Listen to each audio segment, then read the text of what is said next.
या कारणे पार्था उठी वेगी वरवता नाशू करोनी हृदयस्था संशयासी। याकरिता हृदयात असलेल्या संशयाचा नाश करून हे बलशाली अर्जुना तू लवकर युद्धासाठी उठ। ऐसे सर्वज्ञाचा बापू जो श्रीकृष्ण ज्ञान दीपू तो म्हणतसे सकृपू ऐके राया। संजय धृतराष्ट्रास म्हणाला, राजा ऐक, सर्वज्ञाचे जनक जे ज्ञानदीप भगवान श्रीकृष्ण ते अशा प्रकारे मोठ्या कृपेने अर्जुनास म्हणाले, तव या पूर्वापार बोलाचा विचार करुनी कुमरू पंडूचा कैसा प्रश्नू अवसरींचा करिता होईल।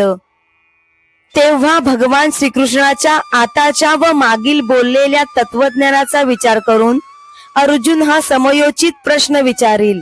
ते कथेची संगती, भावाची संपत्ती, रसाची उन्नती म्हणिपेल पुढा।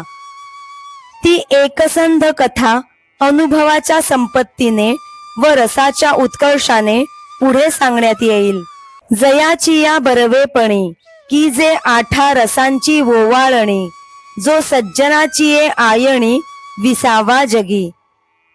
ज्याच्या सात्विकपणावरून विविध प्रकारच्या आठही रसांची ओवाळणी करावी आणि जो या जगामध्ये सज्जनांच्या बुद्धीचे विश्रांती स्थान होय,